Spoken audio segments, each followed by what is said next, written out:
Virginia has, essentially the nation has two crises. It's the trauma of COVID-19, the pandemic, as a trauma, and then it's often this trauma collectively experienced that gets overlooked, which is racism. I'd also say Virginia is in this reckoning stage, and so when you think about the communication of an issue, it supersedes storytelling with the concept of truth-telling. How do we amplify the truths of communities? Production funding for Racism, Challenging Perceptions is provided by Community Foundation for a Greater Richmond, partnering with individuals, families, and businesses to connect local giving to our region's needs and opportunities. More at cfrichmond.org. And by viewers like you. Thank you.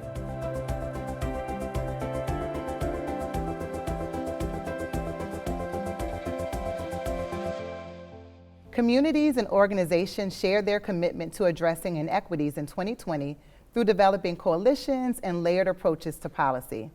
I'm joined now by Virginia Delegate Lamont Bagby and policy professional Chlo'e Edwards.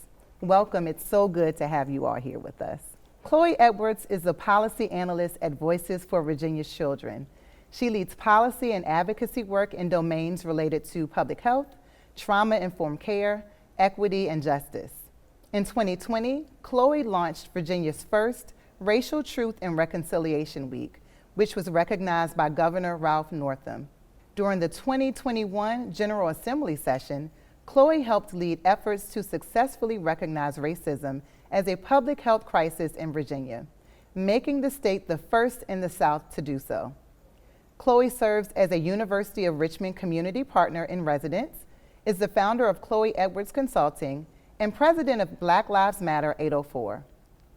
The Honorable Lamont Bagby serves as the chair of the Virginia Legislative Black Caucus, the House Labor and Commerce Insurance and Workers' Compensation Subcommittee, and the House Education Pre-K through 12 Subcommittee.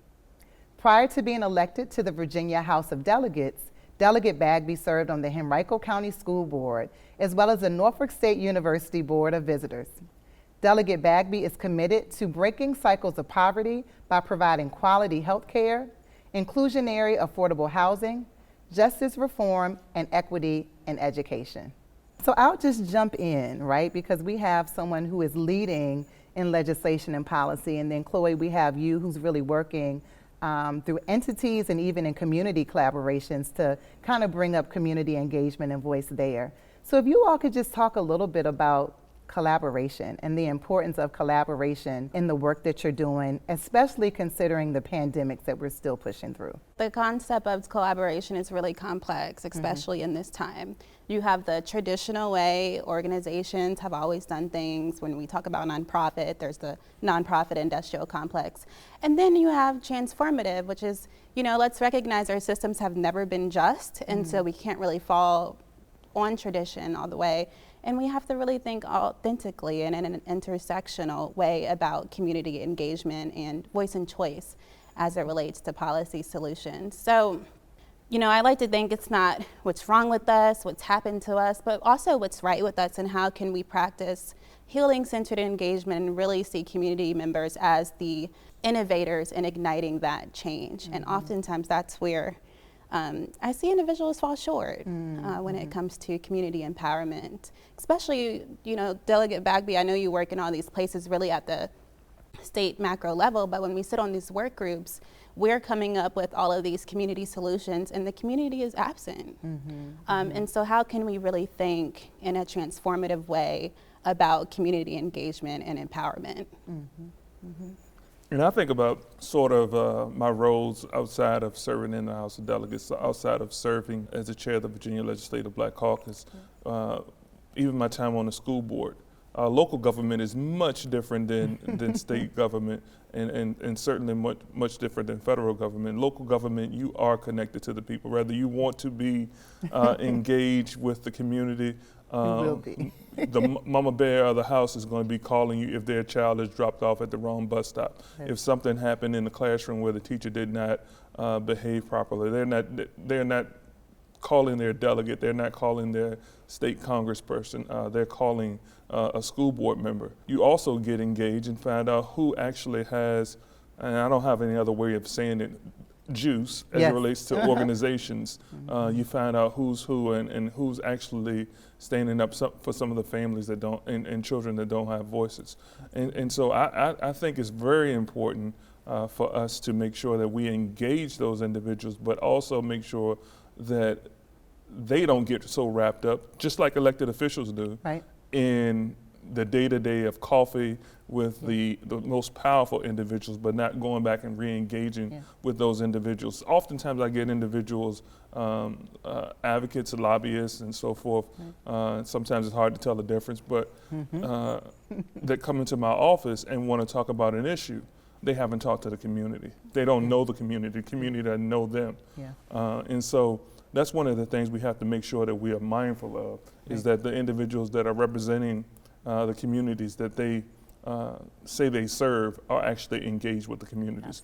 And also encouraging the elected officials to continue to sort of do that grassroots, just like local elected officials are forced to do. Yeah, absolutely. When I think about collaboration, and I want to go over to you, Chloe, and the resolution 537 that I know you really worked really closely with Delegate Aird on.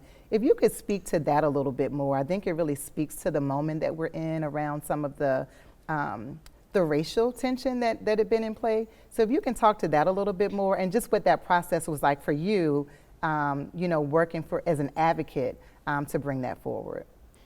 Unfortunately, declaring racism as a public health crisis is still seen as a very partisan issue.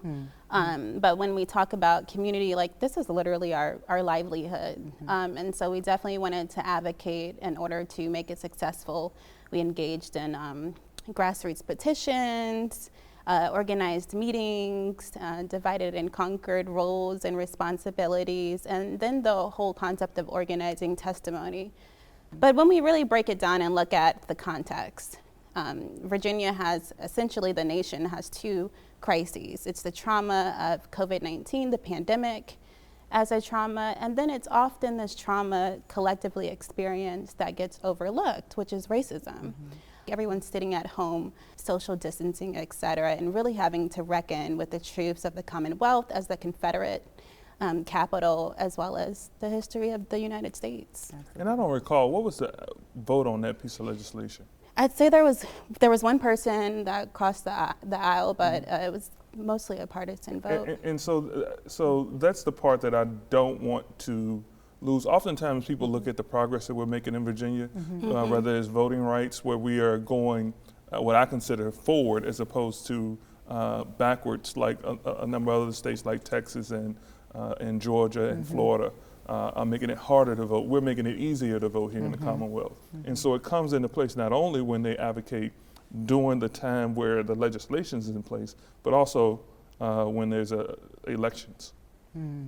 So it shows up, when you see the bill or the resolution, but there are oftentimes years and years and years of work that comes into there. I'm thinking about people who want to make change, but don't know how, or may sometimes feel, lack of better words, a bit defeated because they feel like, well, if I do this, this won't make a difference, right? And so what do you say to those who want to make change, understand that it's, things happening at a macro level is important, but just don't know how to get engaged and may often feel like what they do doesn't matter? What do you say to them to keep them hopeful and engaged in the process? I would encourage them, and I know Chloe would do the same, to just talk to an individual, whether it's an elected, appointed, or someone selected. Communicate with individuals, because a lot of people look at this as a big elephant, but my grandfather always told me the best way to eat an elephant. You already know the best way to eat an elephant, right? One bite at a time. One bite at a time. And Yes. so, it's one meeting, is. it's one email, it's one communication at a time, and folks like Chloe do a good job of making sure that they coach those individuals up to being able to present. Because oftentimes the elected official don't care your physical presentation, or they want to know what you think. Hear your voice, they want to know what's on your mind.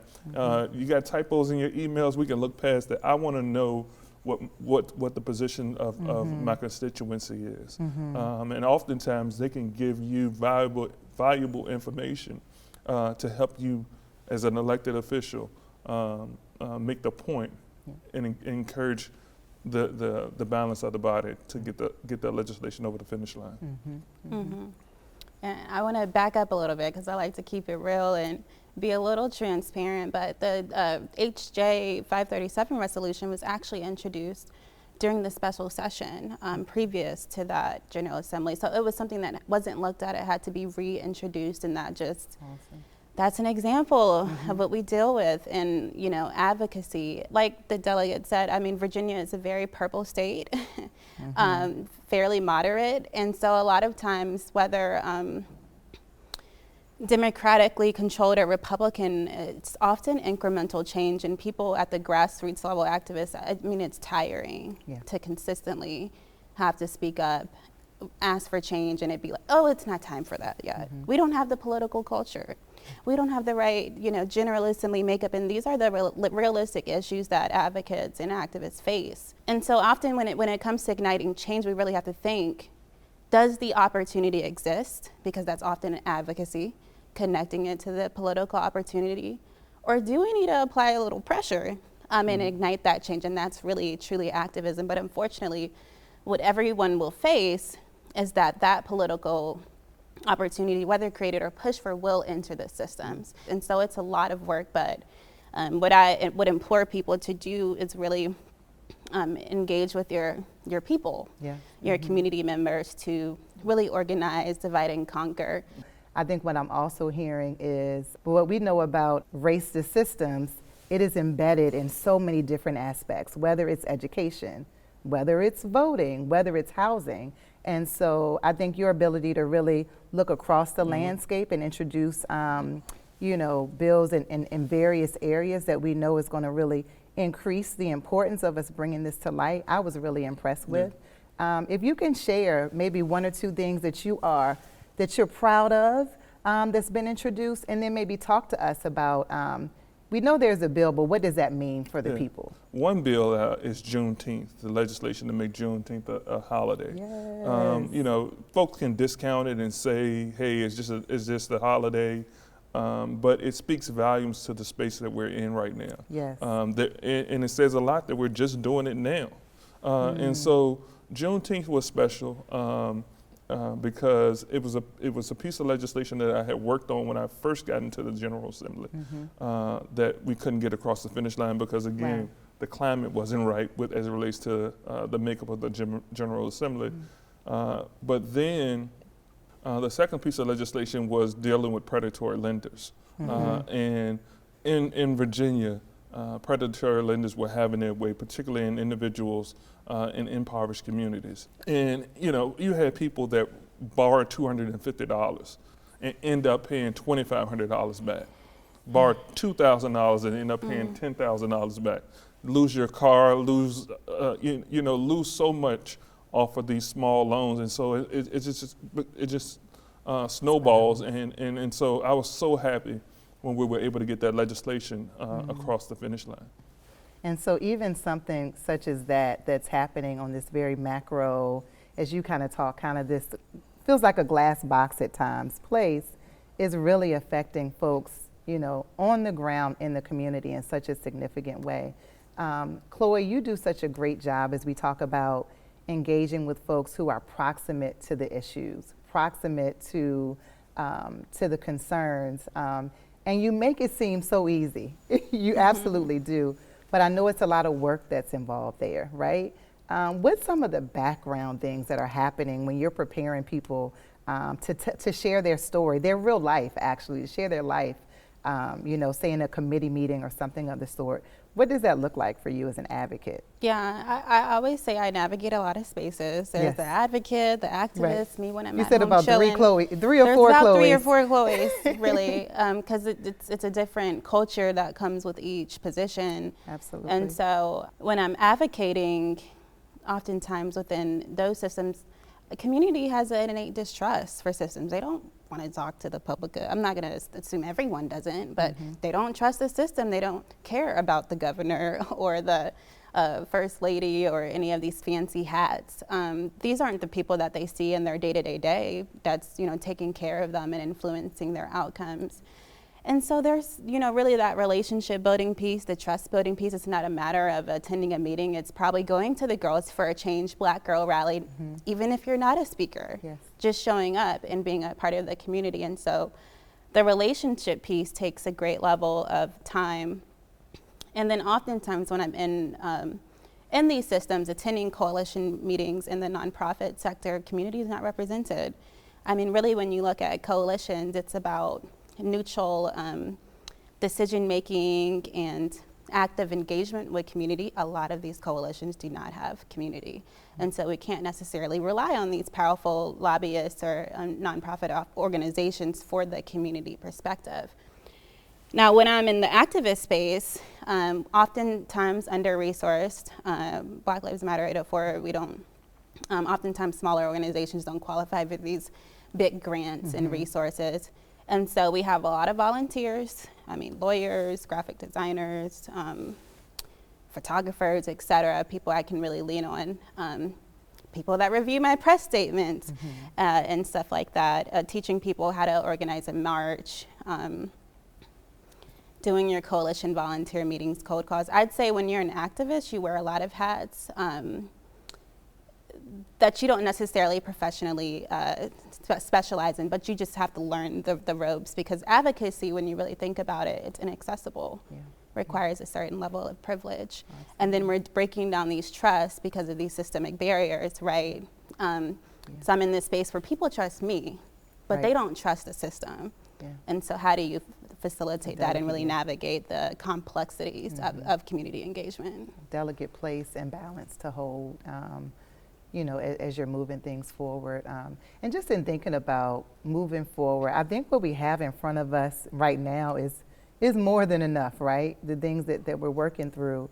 But what's on the horizon? When you look at kind of the state, the kind of current that we're under, what would you all say from your perspective is on the horizon when it comes to legislation and policy and things of the sort? I think the biggest thing for us right now is redistricting. Oftentimes we hear elected officials aren't trusted, whether it's on the federal level, state level, but most times, and when you see polls, the poll says we don't trust Congress, or maybe even we don't trust the General Assembly, but they trust their congressperson. They love their delegate. Okay. But how does that pan out in the greater scheme of things? What does that really look like?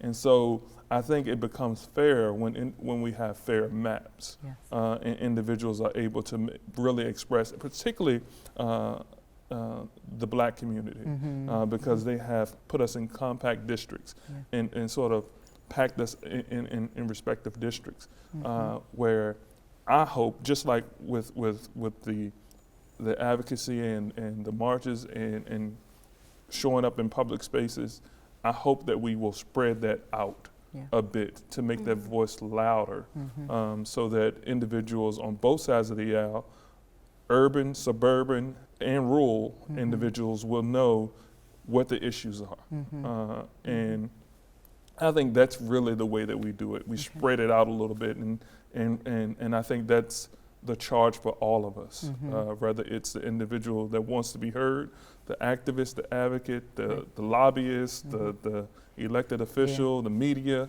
I think that's the charge for all of us to figure out how to expand the power of the people. Absolutely. I like that. Anything else from you on that, Chloe? I could talk all day. But the people are tired, and what I'm really hoping as both an advocate and an activist is that last year was not performative. People have really been raising their voice for quite some time, and it's just that concept of racial battle fatigue.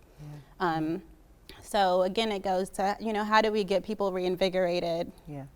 I do have some things on my horizon from a policy perspective, such as codifying the pieces of the racism as a public health crisis resolution in Virginia Code, implicit bias training for licensed medical professionals, more so connected to maternal infant mortality, but would, it affect all health outcomes. And then really that concept of not just looking at health from the individual lens, but also from as far as like a fee for service goes, but really looking at how do we create health outcomes? How do we bridge our systems and services as it relates to the community to actually trusting the services that we're offering, even if we're advocating for all of this funding, but people don't trust the system. That's why you have this data that shows an underutilization of services in minority communities. So I'm really nerdy about really investing in community health workers, and then looking at health from a value-based care model, health outcomes, rather than that individual, fee for service. What I'm hearing, and I'm going into my, I was a staff assistant on Capitol Hill I guess 4 lives ago. I remember that was my first, I think 4 or 5 lives ago, right? But I remember as a staff assistant, I was front office. So I'm answering phones, I'm opening the door. And in that moment is when I realized the loudest person in the room is who is heard in this world for me. That was my perspective. Because when you call, every 2 minutes, someone is calling with the same line and the same statement, you're forced to make sure, right, that your representative, hey, we got 100 calls on this and this topic today. It rises it up. As a young Black woman in that time, I remember saying, man, we don't really have a lot of lobbying groups that are speaking on the really unique issues that are happening, right? We don't have a lot of people who are doing call-ins or even having the privilege and ability to come to DC and have a day on the Hill and things of the sort. And because of it, I've always taken the position to tell people, we are tired, but we have to stay inspired. We all need help to move things forward.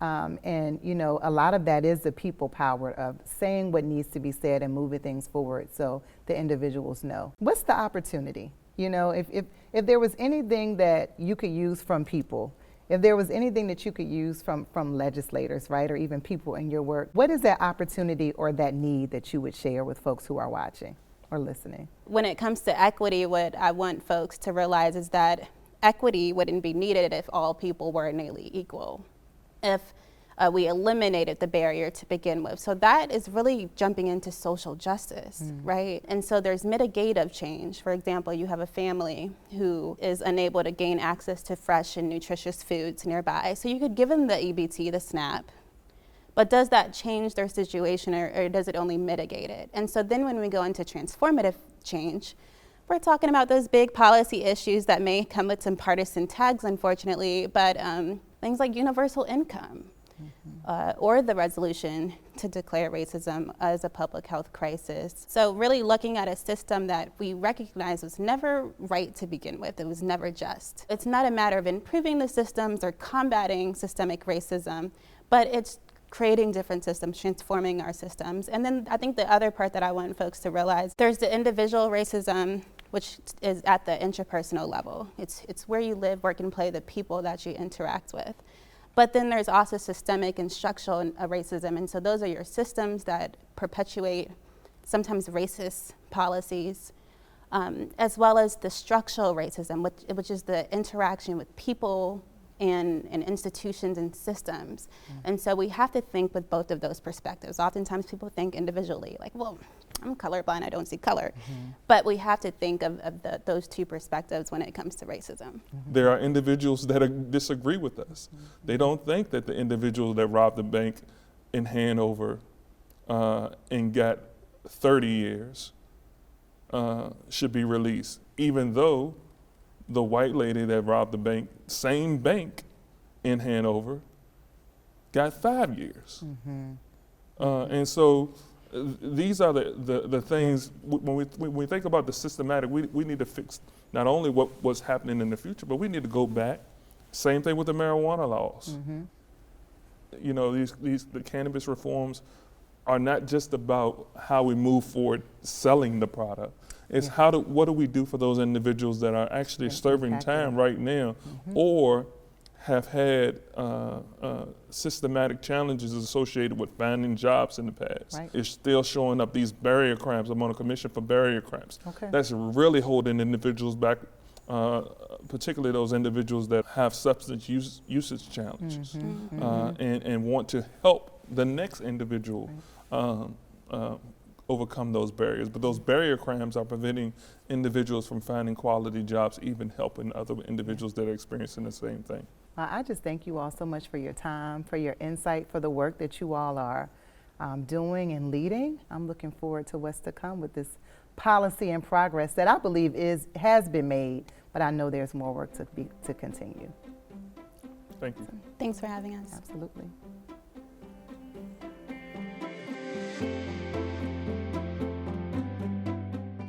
Production funding for Racism, Challenging Perceptions is provided by Community Foundation for a Greater Richmond, partnering with individuals, families, and businesses to connect local giving to our region's needs and opportunities. More at cfrichmond.org.